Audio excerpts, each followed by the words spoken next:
బ్రహ్మ, విష్ణు, మహేశ్వరులు సృష్టి, స్థితి, లయ కారకులు. త్రిమూర్తులు తమ భక్తులకు వరాలను ఒసిగి దీనివల్ల అనర్థాలు సంభవించినప్పుడు తిరిగి ఏదో ఒక రూపంలో అవతరించారు. లోక కళ్యాణం కోసం అవతరించి దుష్ట సంహారం గావించారు.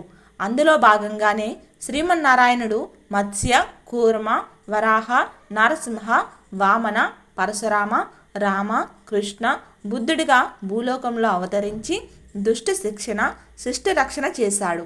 ఇక ఈ దశావతారాలలో విశిష్టమైంది వామన అవతారం.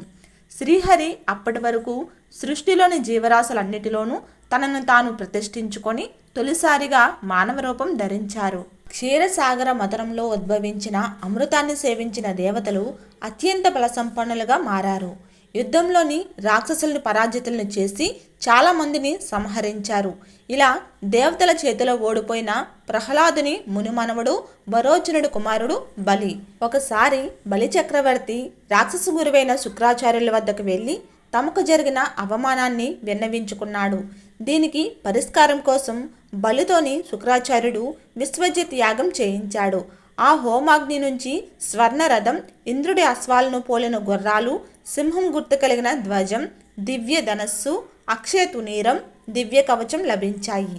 అంతేకాదు బ్రహ్మ సైతం ఎప్పుడూ వాడిపోని మాలికలు, శుక్రుడు శంఖాన్ని ఇచ్చారు. యాగఫలంతో బలం పుంజుకున్న దానవులు స్వర్గంపైకి బలి నాయకత్వంలో దండెత్తారు. దేవతలను ఓడించి స్వర్గాన్ని బలి చక్రవర్తి ఆక్రమించాడు. విశ్వజిత్ యాగంతో శక్తివంతులైన రాక్షసులను జయించడం చాలా కష్టమని, మంచి రోజులు వచ్చే వరకు ఎక్కడైనా తలదాచుకోమని దేవగురువైన బృహస్పతి చెప్పడంతో దేవతలంతా స్వర్గం విడిచి వెళ్లారు. ముల్లోకాలను తన పాలనలోకి తెచ్చుకున్న బలిచక్రవర్తి అనేక అశ్వమేధ యాగాలు నిర్వహించాడు. అడిగిన వారికి లేదనకుండా ఏదైనా ఇచ్చే దానశీలి బలి ధర్మపాలనలో ఎవరికి ఎటువంటి కష్టాలు కలగలేదు. ఇక అదితి తన కుమారులైన దేవతలు స్వర్గం కోల్పోవడంతో కుమ్ములుపోయింది. తన భర్త కశ్యప ప్రజాపతి సూచన మేరకు పాల్గొనంలో పయోవ్రతాన్ని ఆచరించింది. ఆమె భక్తికి మెచ్చిన శ్రీ మహావిష్ణువు పుత్రుడిగా జన్మించి దేవతలకు మేలు చేస్తానని వరమిచ్చాడు. భాద్రపద శుద్ధ ద్వాదశి నాడు శ్రవణ నక్షత్రం అభిజిత్ ముహూర్తంలోని శ్రీహరి వామనమూర్తిగా బ్రాహ్మణ వటువుగా అవతారం దాల్చారు.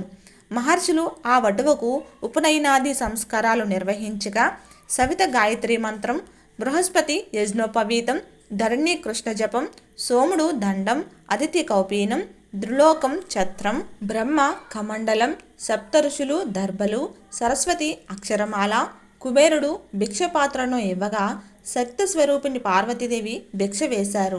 నర్మదా నది తీరంలో భృగకచ్చా క్షేత్రంలో బలి చక్రవర్తి యజ్ఞం చేస్తున్న ప్రదేశానికి వామనుడు బయలుదేరాడు. సూర్య తేజస్సుతో వస్తున్న వామనుని చూసిన బలి ఆయనకు ఎదురుగా వెళ్ళి స్వాగతం పలికారు. వామనుడు కాళ్ళు కడిగి ఆ జలాన్ని తలపై చల్లుకున్నాడు. అనంతరం మీ రాకతో నా జన్మ ధన్యమయ్యింది. మీకేది కావాలంటే అది అడగండి, తప్పక ఇస్తాను అని బలి చక్రవర్తి అన్నాడు. అప్పుడు వామనుడు నాకు 3 అడుగుల నేల ఇస్తే చాలు, అంతకంటే ఏమీ వద్దు అని అన్నాడు. వామనుడు కోరిక మేరకు 3 అడుగుల నేలను ఇవ్వడానికి సిద్ధమైన బలికి శ్రీహరే వామనుడిగా వచ్చినట్లు గురువు శుక్రాచార్యుడు తెలియజేశాడు. అయినా బలి మాత్రం ఇచ్చిన మాటను తప్పలేదు. సాక్షాత్తు ఆ మహావిష్ణువే తన యాగస్థలికి వచ్చాడంటే ఇంతకంటే భాగ్యం లభిస్తుందా అని వారించాడు. వామనుడి చేతిలో నీటిని పోసి దానం చేస్తూ ఉండగా బలి మీద వాత్సల్యంతో కమండలంలో నీరు చేతిలో పడకుండా శుక్రాచార్యుడు పురుగు రూపంలో అడ్డుపడ్డాడు. దీనిని గ్రహించిన వామనుడు ఆ రంధ్రాన్ని దర్భతో పొడిచాడు.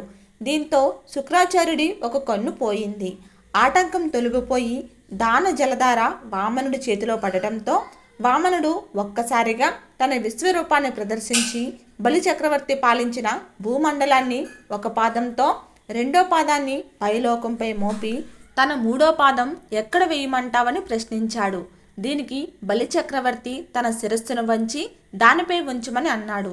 బలి చెప్పిన విధంగా శ్రీహరి దానములలో శ్రేష్టమైన నీ దాన గుణానికి ఎంతో సంతోషిస్తున్నాను. నువ్వు సావర్ణి మన్వంతరంలో ఇంద్ర పదవిని అధిరోహిస్తావు. అప్పటిదాకా విశ్వకర్మ నిర్మితమైన సుతలానికి అధిపతిగా ఉంటావు అని పలికాడు.